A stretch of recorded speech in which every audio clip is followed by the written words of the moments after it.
Hey everyone, welcome to Riffing with G. I am said G. Today our special guest is Mr. Steve Pope. Steve started his rock and roll life with a band called Bulldozer and played in Transport and the Kate Miller-Heidke band for 10 years. Has gone on to do plenty of other projects, Evan Klar being one of the most recent, as well as playing drums for Muriel's wedding and a bunch of other theatre shows. Welcome along here today, Stephen, to Riffing with G. Gee, good to see you. Good to You see too, you. mate. You too. Now we were just talking before we kicked off. Now I know we've been playing together for 20 years or more. So I know that you were at the con, and I remember one of the assignments that you had to do at the con is you chose to transcribe a Meshuggah song.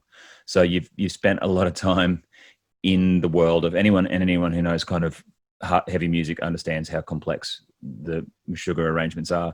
So you've obviously dipped your toe quite deeply into like the music theory world, and we'll chat a bit more about that later on. But from a drummer's perspective, and you've played with a lot of different acts, back in the day with a lot of heavier acts, and then across the spectrum.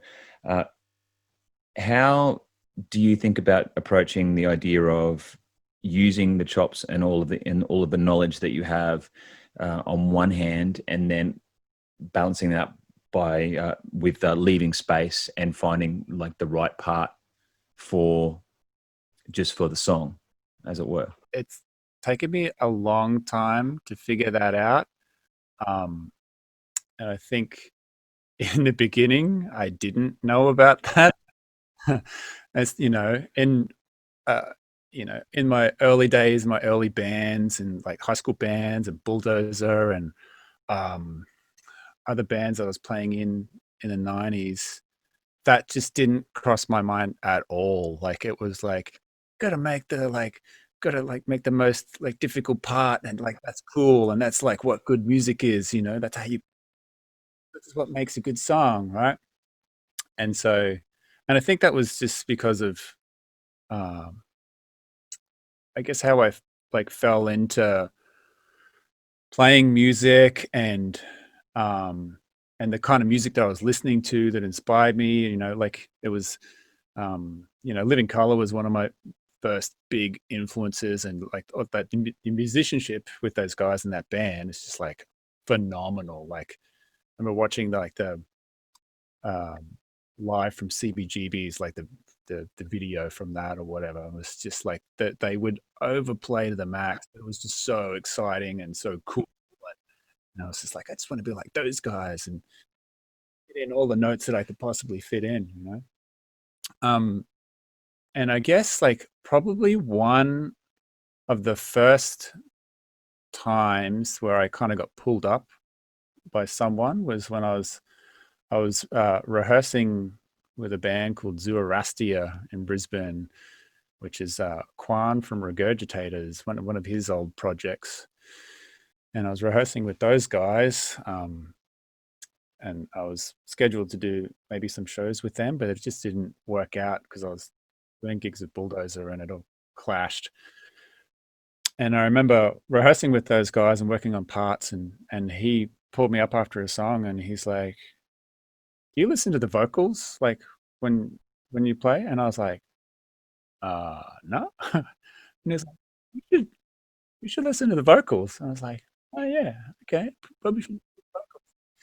And it started to make me think a little bit more outside of, oh, what am I doing, and go, oh, hang on, maybe I should pay attention to what's happening with the vocals, what's happening with the other instrumentalists, play together a little bit more instead of like playing at each other.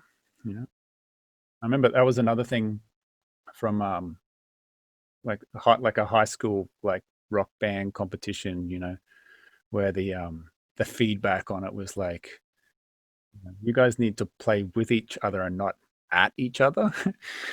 and again, that was like, took me like 3 years to figure that out. But I think it's just the more you put yourself in a position to play with different people and different scenarios, and people challenge you to think differently or to listen to different things. and to listen to different music. And it opens you up to, more ideas of how to approach songwriting from a drummer's perspective, and parts that you can arrange to fit in a song that work a little bit more effectively. I've always felt like the best gigs are the ones where you everyone's got their heads up and everyone's looking around. When I was younger, I always thought it was like, I don't know, you kind of like all hit the same accents or something like that. And it's not kind of as overt or gross like that. It's more just you kind of feeling each other's energy move and you're paying attention. Sometimes I've played in bands where it feels like everyone just presses play and they're kind of their own little, there's 4 people on stage and they're almost like their own, just doing their own thing. And we all just happen to be playing in time together in the same right notes together, but it's not really together. Not everyone ever learns to listen to each other, which I think is a bit of a shame. It's a massive thing. It's a massive thing that I noticed with students as well along the way, that it's like the ability to listen to what's going on around you. It's a huge thing. And, and all of this stuff that I'm talking about, I still need to work on it and still work all the time, It's not like I'm any expert on any of this stuff. It's like, but I think it's, having a certain amount of like self-awareness of like what's going on around you and just like open listening awareness to, the songs, playing, the bands, the musicians you're playing with, what's required, working with, good producers, like being confronted with that, because that was definitely another learning experience, being put in a room with someone else who really knows what they're doing and presents you with an idea, and the first time you get presented with that, you're like, whoa, hang on, man, I'm the drummer, like I know how to write drum parts, like don't tell me what to do. But then they present you with an idea, you're like, actually that's really good, and I never thought about doing it like that before.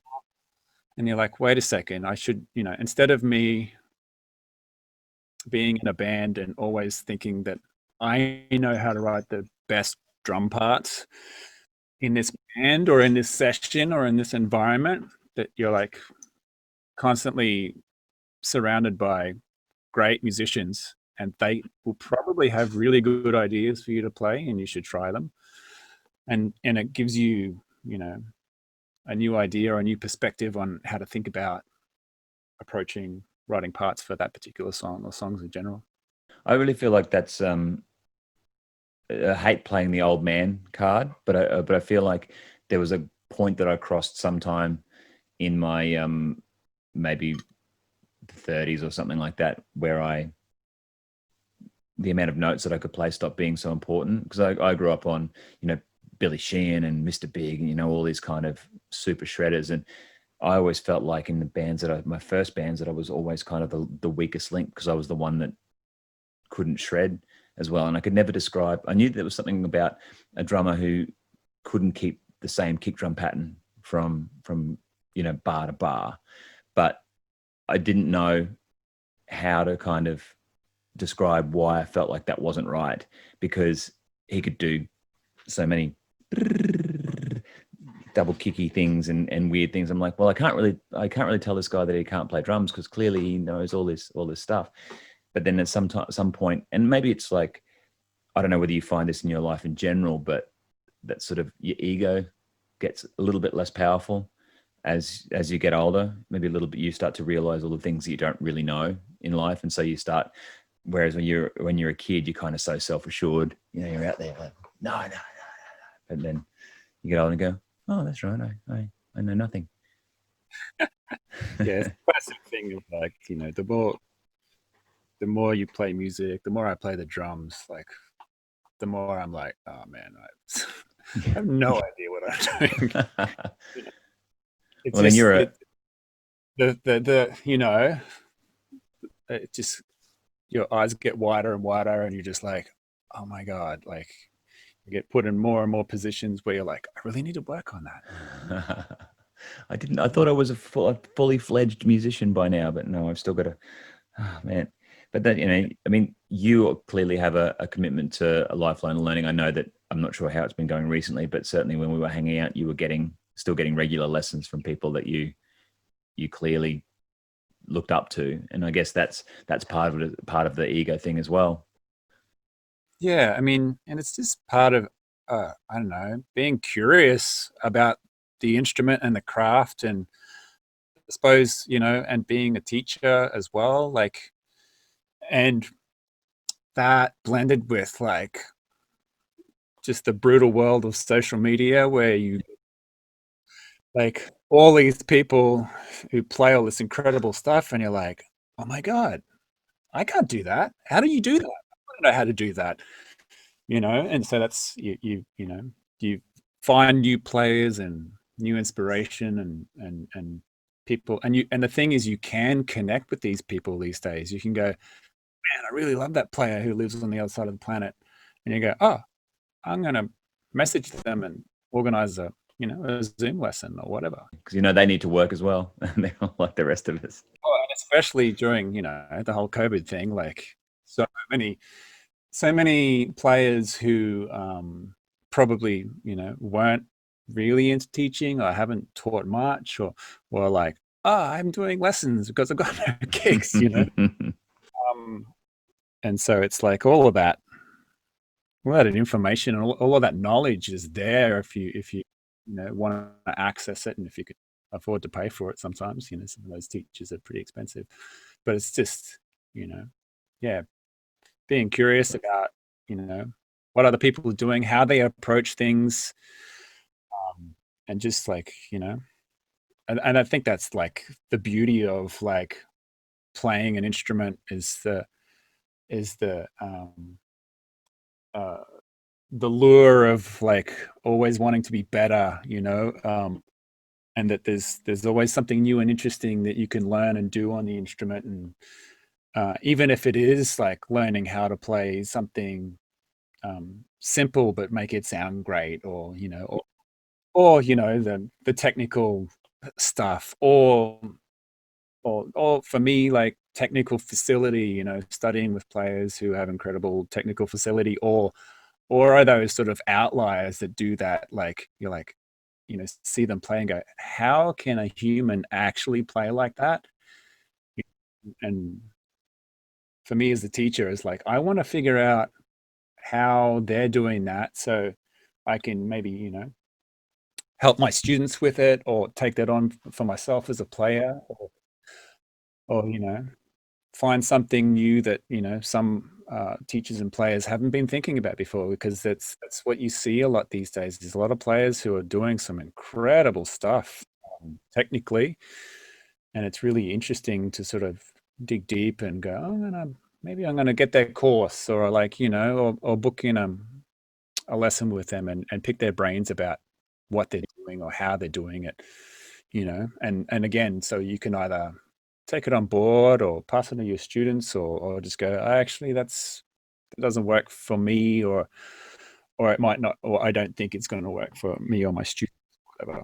But yeah, it's yeah, definitely like next year as well, I'll be looking at doing some more study. It's like I don't think I'll ever stop getting lessons off people, because having that outside perspective is so important again.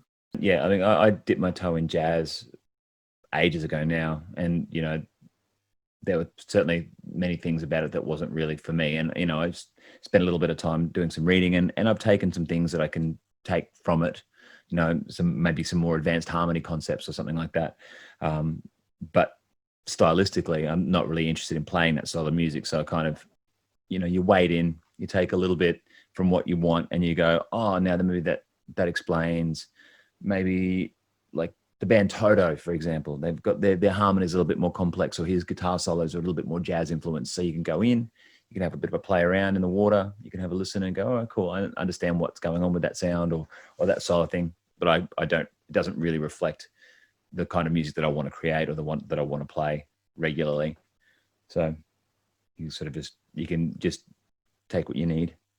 Yeah. I mean, that's like part of like who you become as a musician and a player is all those little things that you explore and Yeah, those little parts of music that you delve into or study that you're like, oh, I really, you're curious about that, you enjoy that, but you might not want to go deep into that yeah, well and become like a full jazz aficionado, yeah, yeah, totally. Study, learn, take what you need for it, what you want to add into your own playing, and make that part Yeah, of who you are as a musician and a player. I keep getting those Drumeo courses appear in my Facebook feed. And they had some like 11-year-old kid from Singapore playing a Snarky Puppy track, and just watching it going, oh my god! There's just the opportunity. You mentioned it before. The opportunity to the amount of information that's out on the internet makes it like there's so much access to information. We used to have to share around VHS cassettes. I'm sure that I don't know if it was the same in your group, but for me, there was like 3 guitarists at our school, and we'd all buy a VHS of some shredder guitarist, and we'd basically have to swap it around so we could learn. You'd have to bloody rewind it on the old tape, and now you've got access to the to all of the wonderful World Wide Web. But unfortunately, one thing I found here, and you might find this with your students, is that having all that information out there is all well and good, except you still need to put in the hours to actually absorb that information. You can't just watch 100 hours of YouTube videos and just expect that it's going to get Matrix style downloaded into your brain. I've made that mistake many times. I'll get a teacher and that'll get me good. No, time in the woodshed gets you good, nothing else. I actually got to do it, right? Yeah. Yeah. Did you have big when you're at the con and stuff? So did you ever find yourself doing like those sort of 6-hour days where you were doing like lots of woodshedding and stuff? Was it pretty necessary for a course like that? I actually did a lot of that probably before I went to the con. Yeah. So once I once I left high school and actually started getting lessons, um, Who and was then that off, by the way, at that my point? first was Dwayne Billing, Oh, yeah. Brisbane. I remember Dwayne. Yeah. Incredible, incredible teacher, incredible player. Dwayne was playing with a band called Solar Baby at the time, who were kicking around Brisbane. And he's done a whole bunch of stuff over his career. I think he did a stint with Bernard Fanning as Oh, well back in the day. But yeah, no, yeah, and Dwayne, like, man, he kicked my ass. It was really good. It's like I had no idea what I was doing when I first started studying with him, and so he was like super influential on me as a player. So studying with him was really important because he sort of helped me with my technique and sort of with my reading, which is like everything. And I was, super inspired to practice. And yeah. so at that time, I was playing with Bulldozer, or I just started playing with Bulldozer, and we had a permanent rehearsal space at that the building in the valley, like that every band in Brisbane, Was it like Headspace or? no, in the TC, is it the TC Byrne building in the Valley Mall, Ah, like yes. Yeah, yeah. like every like 90s band was at the time. Like Powderfinger had a room there, and um Pangea and whoever was like a big band in Brisbane at that time. It was just like horrible. Is it maybe it was used to be the Target building? I think it's the Target building it was. Yeah.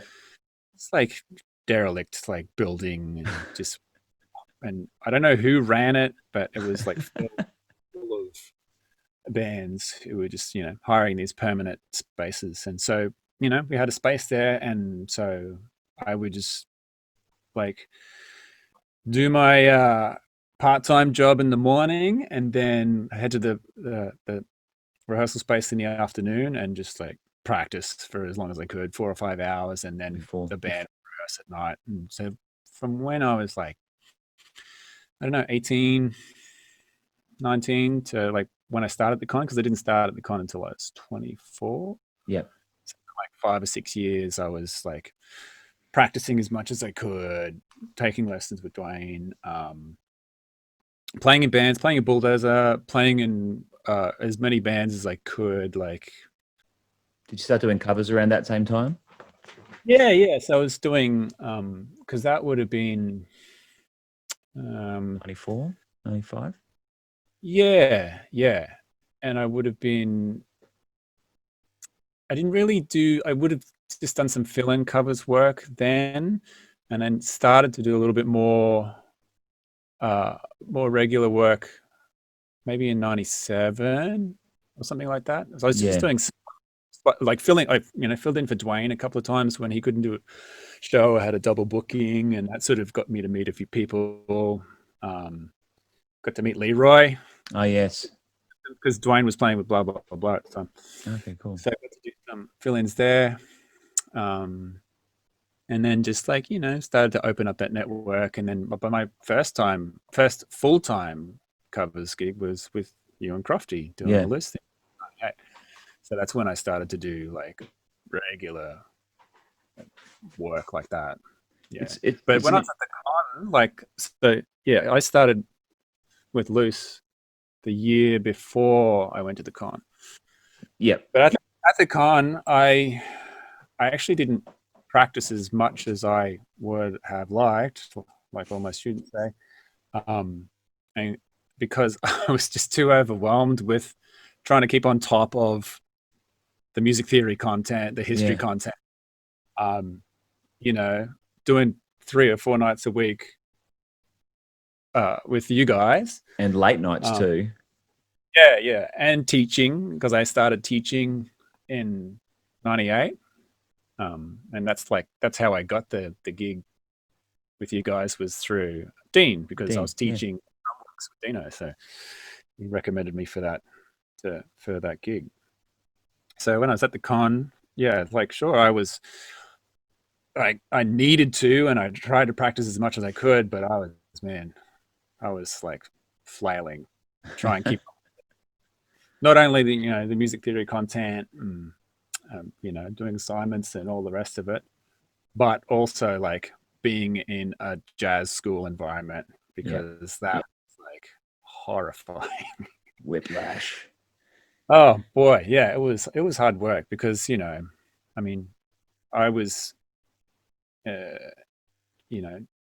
ensembles with musicians who've been just playing jazz their whole life, or had a heavy background in jazz, but also like high school music programs, stage band, concert band, all that kind of stuff. Could read really great. My reading was like pretty average back then. So like I was like fish out of water, white knuckling the whole time. Oh man, horrifying. Like that, it was hard work, like all those ensemble rehearsals. I was like, oh my god, what's happening? And but it was good. It was such a again, a valuable learning experience, but also like a super valuable networking experience. I got to meet so many great musicians over my time there, and play with so many great musicians, so. I mean, lots and lots of your subsequent work really came from the connections that you made. I mean, that's where I started making music with Keir and Scotty from Transport, which led to the Miller-Heidke gig, but there's a whole bunch of other musicians that I've done work with from the con, like all sorts of stuff over the years, and friends that I still play music with, or work with, or teach with, or teach for. So the networking connection there was huge, but really, because I'd been working in the the original sort of heavy or rock band scene, playing with all sorts of different bands, and got to meet and play with a lot of musicians in that circle. And then the con opened me up to this whole new world of different musicians and people and different styles, and just a whole new network. And so you done some fill-ins for Regurgitator and stuff back in the day? No, I didn't. I didn't fill in for Regurgitator. I filled in for Pangea. That's right. filled in for Dave Atkins. I did fill in for Dave doing a whole bunch of different random stuff over the years.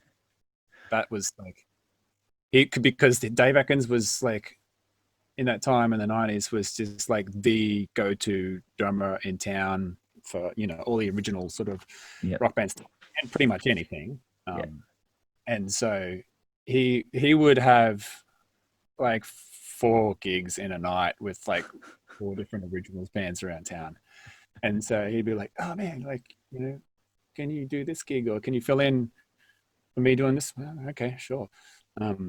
Which was, you know, awesome because I got to, you know, like, because I mean, Dave again was like one of my idols. Like I would go watch Pangea play. I remember watching Pangea play the first time and going, what is this? Like, what is this music? Like, who are these people, you know? And it was just like frightening to watch. I mean, all of those guys play, you know. I guess that's definitely, you know, part of like, you know, wanting to be a technical musician. You would watch those guys play and go, oh man, I want to be able to do that. How do you do that? And there was a lot of that around, you know, a lot of like, you know, 90s bands like just playing all this like ridiculous technical stuff that was like super wild, and you're just like, oh, I want to be a part of that. It really was a pretty crazy time for that sort of style of music. So I remember, and you might remember a few times, people would throw coasters on the stage at our cover gigs with things written on them like, play your own fucking music, mate, you fucking sellouts. How did you navigate the headspace around moving out of some like cred heavy bands? Cred, that's a term I haven't used for ages. Some cred heavy bands, and then moving into Brown Eyed Girl Town, you know, and having to kind of, was there a period of adjustment there? Did you kind of like, were there any like conversations with your original bandmates about why you were doing covers or anything like that, or they understood the necessity for doing all types of things? I don't remember anyone going, oh, you know, why are you playing covers now, or you know, no one really sort of challenged me about it. And you never felt bad about it? No, like, I mean, I started to feel bad about it after doing it for like 8 or 9 years in a row. And that's when I was like, oh, I need to have a break from doing this. Yeah. But for me, it was part of that leap of music as a hobby, or not making money out of music, to going, all I do is make money out of playing drums now. Like, you know, because that was 98 was the year I started teaching. I picked up the gig at teaching at Drumworks. And then because of that, you know, and meeting Dean, hanging out with him, he was leaving the band and just recommended that I go and, you know, audition with you guys. And so for me, I was like, man, I'm like, we're busy. We were doing a lot of gigs at that time, at that point in time. I was like, oh, I don't need to work a part-time job anymore. Like, I can just play music. So I was stoked. I was like, man, I get to play music and get paid, and this is amazing. Yeah. So it was, you know, at the beginning, sure, I was like, man, this is awesome. And there's nothing negative about this. And I definitely recall how much it kicked my ass in the terms of playing consistency. Yep. Because I was just used to doing, we just like do a set, like a 40-minute set, maybe, you know, 40 to an hour, depending, or whatever, and then you're done. But like, you know, we had to do like whatever it was, 3 1 hour sets, 3 1 hours, 40s or whatever. Do that, you know, 3 or 4 times a week. And I just remember like starting off and getting through the first set and going, yeah, pretty, you know, I played it right. But then the second and third set, just going, man, I like can't keep my consistency together. Like, it's like, oh, dude, this is a real struggle. Calling Josie at 1:30 on a Friday morning on stage at Mary Street, you know, third set deep. You'd be like, oh, maybe not tonight. I need to lie down. actually as it is, let alone right now. Yeah.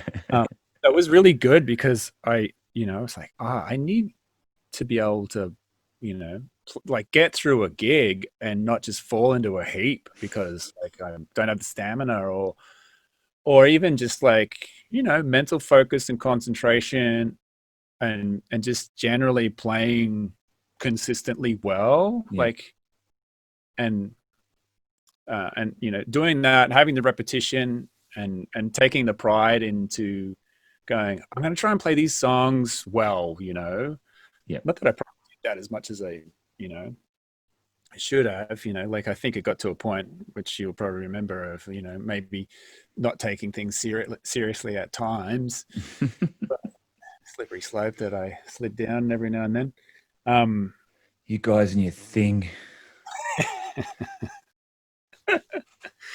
But yeah, I remember that, like I would, we would play through stuff and I'd be like, man, I'm making like too many mistakes. Like from just because I wasn't used to playing for that long, Yeah.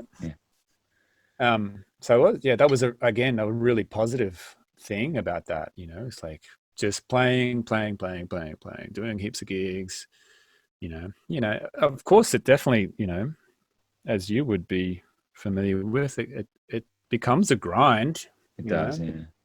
And it's hard work, but you're playing music. It does sap a bit of the creative headspace. Unfortunately, I mean, it's fine when you're playing with a lot of different acts and you're required to show up at a rehearsal 3 times a week and contribute. But generally speaking, like if I'm talking about writing my own songs, if I'm doing lots and lots of cover gigs, I've really got a limit of, well, I reckon if I do 3, I can still have some headspace to do some creative work earlier in the week. But if I do 4, 5, I just don't have anything left.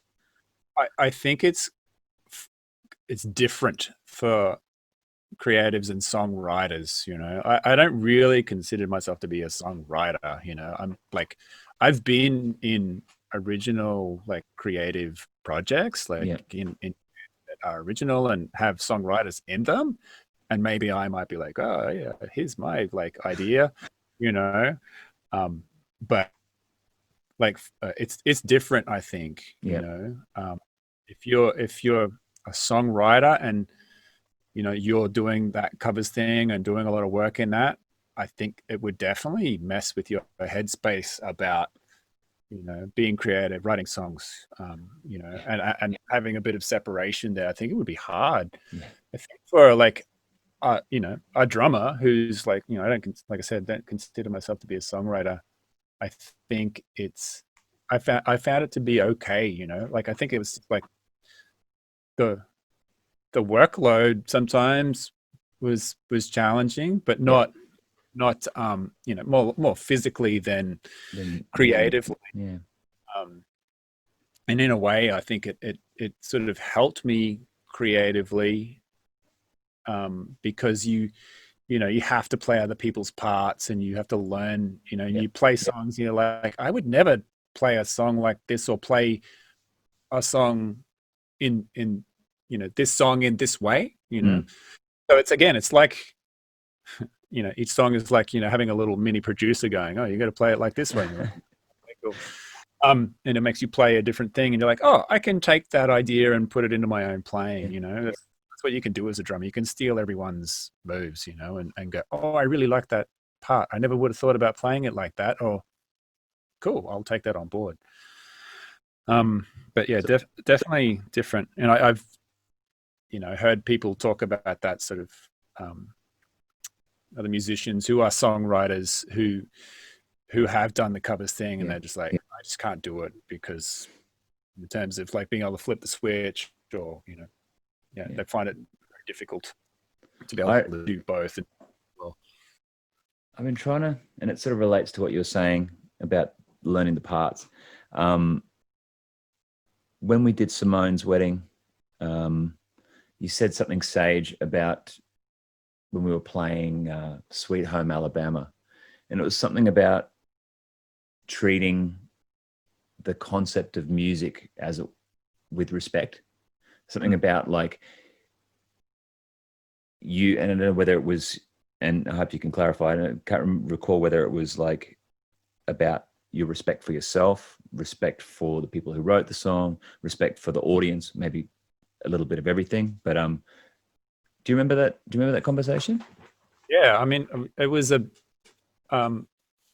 whole approach has been a kind of big turnaround for me in the terms of, you know, playing covers, but playing music in general, sorry. Because when I, did that stint of covers, so, we worked together for what, 3-4 years. We Something like were that. Yeah. doing like regular work, and then I went on to another band, did the same kind of thing, did the slog, and then maybe another one as well. So it ended up being like 7 or 8 years of 3 or 4 nights a week. And then, fortunate enough to be able to do some original stuff around that and have projects, to satisfy that creative need for me. But it just got to a point where I was like, I just need a break from this, this is hard. It's like, and I wasn't enjoying it. It was like a job, and I wasn't enjoying much of it, I wasn't enjoying the musical experience of it, and just the workload. So I just was like, I'm gonna stop this for a while and not do any cover stuff, or only pieces. And then, I was fortunate enough to be able to start, to play more original stuff and work with it, and do some touring stuff, and to work with Kate, and be paid to play her original music, instead of cover stuff full time. But those gigs come to an end, and that did, and then you come back to going, hang on, like, I probably need to do some covers, or there are covers gigs around, and you get offered that work, right? And I think going back into that, I took the approach and the headspace of like going into a gig and going, I'm going to go, I don't care whatever gig this is. And it's not just the covers thing. It's just like whoever you're working with as a musician, to go into that gig or that environment or that session and go, I'm going to respect the music that I'm playing, respect my craft as a player, respect the people that I'm working with, and the audience as best I can. Because if you do that, you're probably going to have a good time, and you're probably going to play a lot better, and it gives you a great opportunity to enjoy the music you're playing. Whether it's your thing in the terms of your style of music that you like playing, or whether you like the songs or not. Because I think back to some of the gigs that I have done over the years where I didn't do that, and I could imagine being in the audience and going, what is going on here? This is like, what is that drummer doing? Doesn't look like he wants to be here. The band sounds horrible. Like, he sounds horrible. This is terrible all around. So just having, taking that approach, it's like you just set yourself up for a much more enjoyable experience. And then all of a sudden you're playing these songs that you played like a million times over, like Sweet Home Alabama. And you're like, actually, we can make this fun, and if you're having a good time on stage with your friends, playing music and taking that positive approach, the audience is probably going to connect with that as well. Yeah. And it just means that, like, when you turn up to a gig or a covers gig that you're used to, or maybe originally just were like, here we go again, but if you turn up with a little bit more of a positive headspace and go, all right, I'm going to go in here and play as well as I can, and really enjoy playing with the musicians that I'm going to play with, and respect the music and the craft and the audience, then you're probably going to have a good gig and walk away from that and go, that was a fun experience and a good time. And more often than not, everyone's going to enjoy it a lot more, It almost seems to come back around again what we first started talking about that communication and being on stage, because it means if like there's 4 members on stage and they've all got that approach, then it's going to drop some barriers. Everyone's kind of going to be on the same page at first base. You know, they're going to be like, all right, we're all here to have a good time, to communicate a message, to respect our craft, respect each other, and then suddenly you're kind of already half the way there in having that communication. You know. Yeah, exactly. And you know, another little thing that I would always think about is like, you know, what if you know, one of my favorite players, one of my favorite drummers was playing this gig, you know, That's a great if thing. like, I don't know, if Steve Jordan's going to play this gig, you know, and I was in the audience, I'd be like, oh my God, like, you know, and he would play that and he would just destroy it. Yep. And it would be incredible. Right. But that's the kind of thing you've got to be like, I want to be able, I'm definitely not Steve Jordan, but you want to be able to, you know, bring your A game like that and go, you know, if Steve Jordan was playing this gig, he would just slay it and it would sound incredible, you know, because he respects his craft and he respects the music and he would be listening, you know, he would make it sound great. And it's like, well, maybe I should try and do that, you know. And there's gems to be found in everything. It's changed. It changed the way that I approach, you know, every gig and recording that I've done, you know. It's like, and it changed it for the better, for sure. Yeah, no, I've certainly taken it on board in one form or another since that conversation a few years ago now. But I mean, fortunately, from a craft perspective, I've never really hated doing cover gigs as much as some people hate doing cover gigs, because it's I hope that I don't have, like, my original songs don't end up too derivative because of it. But I find myself, you know, having inhabited those songs and played those songs so many times, but then also spent a lot of time in front of the computer trying to write a simple hook.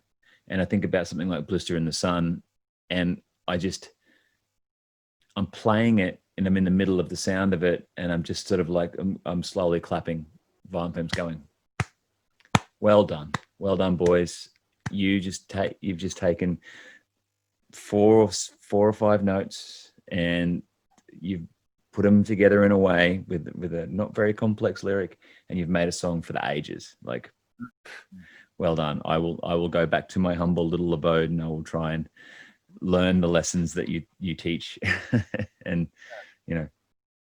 Yeah, I mean, that is like one of the most elusive things, right? As to how to write a pop song, you know, like that, or a popular song of whatever style that is so simple, that connects with so many people, and that is, you know, but it still, you know, it resonates with like sincerity and or honesty, whatever totally. it is. Like, you know, it's not like it tried to be popular. It just is popular because it's just, you know, of what it is. You know, it's like, that's hard, I think, to do. The old lightning in a bottle. Yeah, you know, I think that's like a lot of, I mean, I can't speak for songwriters, but I think a lot of songwriters would like to be able to get like, hang on, what's the formula behind that? Was there, you said how was your reading, I imagine, going into because you would have done probably the most amount of your reading, I'm guessing, at uni, and then you didn't do a lot of reading for very much, or at least not consistently through that time between, over those, I don't know, whatever that would have been, 10, 15 years. Was there a steep learning curve going into doing Muriel's? Yes, there was. Yeah, I think what helps keep my reading up to scratch is teaching all the time. So, you know, you're teaching material, you're looking at it, you're playing it, and that definitely helps a lot. But it's a different ballgame when you're, you know, when you're required to sight read, you know, a new musical. There was a little bit of help with Muriel's because I got to hear some of the demos before, but because it was a new show, it's not like, you know, you can find the charts early and listen to the Broadway production and then go, oh, cool, I can prepare for that a little. So it's not as intimidating. Whereas that wasn't the case. I mean, I got my charts a little bit earlier for Muriel's, but because of all electronics that were involved, like trying to like, there was, because in the first run that we did, we're using a Roland SPDSX, and so there were all these, notation devices that we needed to set up for the different pads that were going to be hit as part of the score. And so trying to read and play and figure all that out, like, it was harrowing. Like, it was frightening for me, I mean, I still don't consider myself to be like a strong sight reader, I can read okay once I've got, once I'm familiar with the material, or it's not too like crazy difficult. And I understand what's happening, but like, man, some of those like early, like the first run of Muriel's rehearsals, I was like mortified. Maybe I could get fired. I don't know. Like, am I doing okay with this? I found it to be, yeah, it was really challenging. And that was like, again, a totally new world for me, to be like getting into playing music theater, at that point of my career. I was like, I'd never done this before. Again, like, fish out of water, but like, was fortunate enough to have a, incredible musical director that, had some faith in me, I guess. And to have the connection with Kate and Keir to sort of to play the show in the first place. I'd like to talk to Keir at some point, get him on the podcast. But I imagine that you would probably be the drummer that he's spent the most time playing with, maybe. That's a good question. I don't know. Maybe. Yeah. So I wonder if sometimes, with him being one of the composers of the show, that he kind of hears your drum parts subconsciously as part of it, and so like you're quite well suited to the. I assume that's probably been a process that's occurred with both of you. So you guys spend a lot of time writing music together or playing music together. So your drumming style probably gravitated towards his taste as well. But then I think his taste in drums probably got dictated to a little bit by what. So I mean, I have no idea. I can ask him. But that's an interesting question. Yeah, and I guess like, I mean, we have played together a lot. Not so much recently, but No. we still keep in contact and still doing creative things, and to do the Muriel's show was like really fun to reconnect with both Kate and Keir, and to play their music again, because like, I'm such a huge fan of both of their songwriting. And for it to be like a real, you can hear it in the show, like it's like a really perfect sort of combination of styles, and you can hear like Kate's sort of style or influence popping up in certain parts and Keir's and others, and it was like, for me, it was like such a fun show to play, because it was like, at point doing, it's like, oh, this is a transport, like this is a transport riff, or this is like a theme or an idea or something that's similar to that. And then of course there's a heap of, this feels like a Kate Miller-Heidke song, so yeah, it was fun. And those songs on that show are just like incredible. Love that musical so much. Yeah. So well crafted and just I'm so jealous. It just blows my mind, like how those guys like can do that, how they can put a show like that. And so yeah, it was a real privilege to play that show and to be a part of it.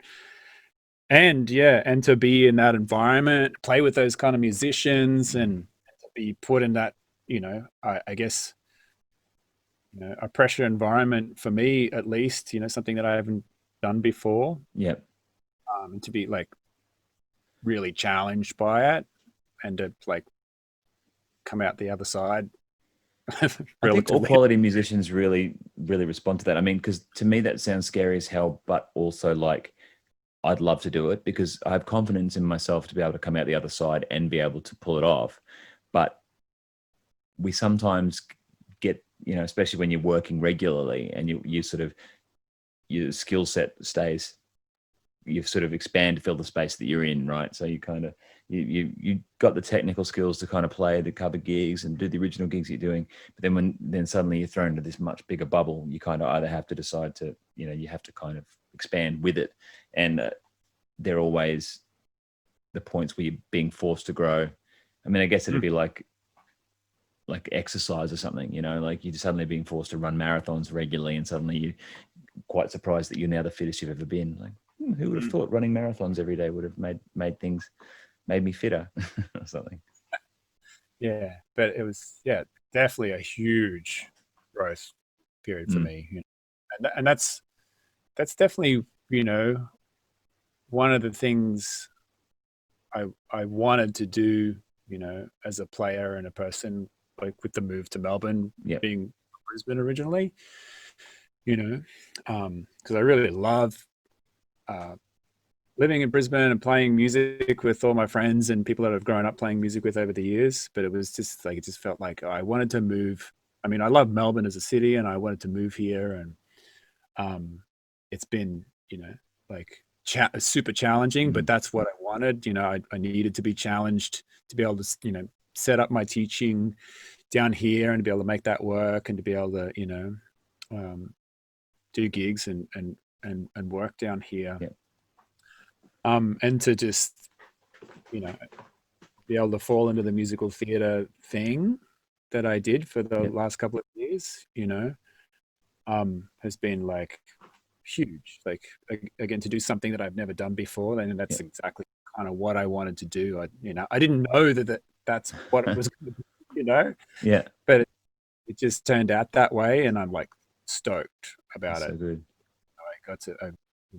I have got to play with a lot of really incredible musicians, and to be a part of like a big production like that, where it's like, you know, you're just a small cog in this tiny big wheel, but it's like, but what you do is very important, you know? So you're just a tiny part of that big puzzle. It's so just that professionalism is on the next level. Like rock gigs, even biggish touring acts, sometimes whilst they have tour managers and guitar techs, you're not getting a Mr. Pope 30 seconds to stage. All right, everyone places, please. You know, like on a click, almost like to a click track when you're walking on stage every night. There's none of that. Oh, hang on, someone's had to go to the toilet. Hang on, we've got to hold off. I mean, maybe there is for the main cast or something, but you know, it's a tight ship, and it's totally different from just about anything except for the upper echelons of the music industry. Yeah, exactly. You just don't turn up late. You can't. You just won't ever get it. Because there's too much riding on it. You know, it's like, it's just, and I think that's really important. You know, to again, you know, be in that situation where you're like, right, this is like professional, like, and there's lots of different moving pieces, but you've got to play your part, and you've got to turn up on time, and you've got to do like the best job that you can do, because everyone else is like doing that. Exactly. You don't want to be that dropping the ball. Now, talking about Kate, did you have anything to do with her working with Evan on her latest recording? That's so funny. Yeah, that's just the way that those two worlds collided. Like, that was just by chance. I think I heard that Kate and Evan did a songwriting workshop together. That's how they, like, where they just get together and throw together songwriters. Like, I can't remember what they call but just like, you know, get together a bunch of songwriters and they go, you guys in a room and write a song and, you know, see what comes of it. And I think that's how it happened, and it obviously worked out well and it was an experience. But yeah, like when I heard that, you know, those two guys were working together and that you know, they were going to work together on Kate's record, I was like, oh wow, that's incredible, cool. Maybe we might get the call up to go and play drums on it again. I don't think there's any, I don't think there's any live drums on that record. I've just picked through it a little bit. I haven't had a proper listen yet. So Yeah, I should check it out. yeah. Is he still doing his project, or is he kind of now moved into songwriting world more than performing? Obviously, no one's performing because of COVID, but is it still something on the horizon that you're going to be doing in the future? Oh, I have no idea. Like, he's in Germany, and like Oh, right. I think he's like stuck there, or like where he'll need to be because of the whole COVID situation and what's going on. But he's been very active. Yeah. From what I gather with social media, he's like super active with producing and songwriting and collaborating. But whether he comes back and goes, let's get the band back together and do some touring, I mean, I can't see that happening in the foreseeable future. I mean, it'd be great, because he's like super fun to work with, like, yeah, great guy and like super talented musician. And it's really fun band to tour with. Like, Oh, yeah, nice. we had lots of good times. So it'd be nice to do it again, but just not sure. Like, Yeah. Well, yeah. when he can get back into the country, or if he wants to, or what, if he's happy, chilling in Germany. Yeah, fair enough. Mm-hmm. Well, I won't keep you for too much longer, Steve. We've been going for almost an hour. I will hit you with a couple of standard, more rapid fire questions that I like to finish up with. Okay. An activity that you spend some time doing that's not music that helps keeps your mental health together. Oh boy, I would say basketball, but when you break your ankle playing basketball, that's not good. I mean, Did you break your ankle? well, yeah. Well, I did. It's called an avulsion fracture. Oh, right. Fracture, where like the tendon rips a bit of the bone off. Sounds fucking terrible. It was a bad like sprain in a game, and then like we got an X-ray on it, and then it was like, yeah. So I was in the boot for 6 weeks or whatever. Oh, goddamn. Yeah, I mean, I do love basketball. I think I will endeavor to get back and just like shoot around. I don't think I should play any kind of competitive basketball. I mean, I'm not that good at it, but I really love it. I'll just like get into the vibe of like, shooting and just like, I mean, I like the detail. I think it's, again, just a spillover from drumming in terms of like, I want to learn how to like shoot the ball really well, and what's the technique involved in that, I mean, and I just love watching basketball, as we're both basketball. Yeah, I took a tumble last night on the courts, and I went down hard. I was driving between two guys, and I cracked my knee and both my wrists really hard. And I was like, that you go down for a second, you go, still works. Thing, fuck. Oh, you idiot! Don't ever play basketball again. I can't do it anymore. Like, it's too dangerous. This old man. I guess that's one thing is like playing basketball.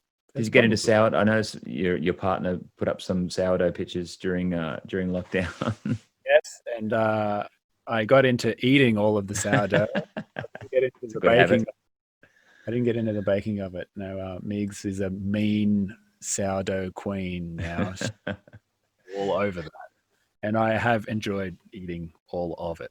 Nice. That's any books, podcasts, or YouTube channels either on musical craft or just that you enjoy watching on the reg? Yeah, I mean, there's there's so many like great drummers and educators. All right, okay, here's one guy who I really enjoy on YouTube, a drummer called Shawn Crowder. He's doing some really great educational stuff. I think he's the drummer in Adam Neely's band. Adam Neely, yeah. Sun Gazer, I think the band is. Yeah, Yeah, he's but his like drum stuff is like some of it is just like super heavy, but he's like a really good speaker, like delivers content. I'll really enjoy watching him talk. There's like, so many like great online teachers and people who put really great lessons on videos, and it's like there's a long list there for sure. Shawn with a U or a W, so people can look him up. I think it is hang on, I just have a quick look. Where is it? SHAWN. Yeah, okay, Shawn cool. Crowder. Okay, Yeah. great. So yeah, he's really good. I'm sure like a lot of drummers already know about that guy. Well, it's funny. I've been asking the question of a few different people, and not anyone has said the same thing. So it's been really enlightening, and not anyone that's watched any of the same things that I regularly watch either. So it's been good. Plenty of really great things to check out. Yeah, he's does some really interesting stuff, and really, but yeah, again, like his delivery is really good. Really speaks, delivers ideas really, really, well, concisely. Yep. Really enjoy what he does. In the terms of books, again, there's a long list. I'm actually reading a free throw shooting book right now. Perfect. That you caught me on the spot. I can't remember the name of it, but yeah, it's just all about this guy started shooting free throws in his 50s, and ended up being like a Guinness World Record holder, and like how many free throws he could hit in like a minute or something like that. Yeah, wow. So he's talking through his technique. I'll make sure I share that with you because I'm sure you'd be interested. I'd love to. Yeah, I've spent more time shooting free throws than anything else. My 15-footer is generally my best shot. So oh, sorry, there's one more that is like is pretty good. The Bulletproof Musician. It's got some like they've got a whole sort of like online course and delivery thing, and it's usually to do with like performance, effective practice methods, performance anxiety, all that kind of stuff. Definitely been one of those podcasts of late where he's Noah, who runs it, has interviewed. He does like an interview with someone like once every 4 weeks or whatever. Does a podcast. Yeah, and he interviewed this trombone player about like the concept of fast practice instead of always talking about practicing things slowly. You should always practice slowly when you're learning new material or learning material. But he talked about the importance of fast practice. Super interesting episode, actually. So I don't know if I can give you the link to that particular episode. I'll look it up. It's all good. Yeah. Or you can send anything over that you think of course, and I'll pop it in the notes. Yeah. All right. That's enough of that for now. What's next? What do you got coming up in the future? Have you got is there any plans to be making music again, besides obviously the teaching? Oh, well, yeah, nothing on the horizon at the moment. I mean, if because it's been, a year of like basically like, stuck in Melbourne and stuck in the studio or stuck at home. So I've just been like concentrating on teaching and setting up, getting the the studio recording thing a little bit more schmick and working on that. But no sort of like, oh, I've got all these tours and gigs on the horizon. Of course. There's nothing open yet down here. I'm sure things will start to open up a little bit more. Planning on maybe getting up to Queensland, hopefully in like December and January, to see friends and family and musicians, and maybe have a few jams and make some music with people. But I think I'll probably endeavor to hit the ground running in the new year once I get back, and start the hustle for some gigs. Play a gig would be nice. I just thought about that, like, because once I finished the Muriel's run in Brisbane, and then like came back to Melbourne for a few weeks, and then went on a holiday for 6 weeks, and then came back and was like, oh, just get settled. And then COVID took off. So like, I haven't like done a gig in like over 12 months. Wow. So it's going to be, that first gig is going to be pretty wild. That's yeah, it's pretty crazy. Well, I've been lucky. I still managed to get 100 in this year, which is good. Oh my goodness, that's amazing. It is. Well, 100. About 100 gigs and I've done none. Well, it's because our mutual friend Mark Spillane bought the Hard Rock Cafe, and he threw me a bone and started giving me gigs in July. So it's the beginning of July. To his credit, there was no one coming into the venues because it was middle of winter and everyone was still scared. But still managed to get some gigs there, thank goodness, and that really saved my bacon. In addition to JobKeeper, so yeah, gigs. How good are gigs? Like people, punters. Yeah, right. An audience. And finally, and most importantly, your favorite riff. Do you have one? Favorite riff? Boy, that's really hard. I know. Oh, dude. I'm gonna have to say that it's gonna be a Rage Against the Machine.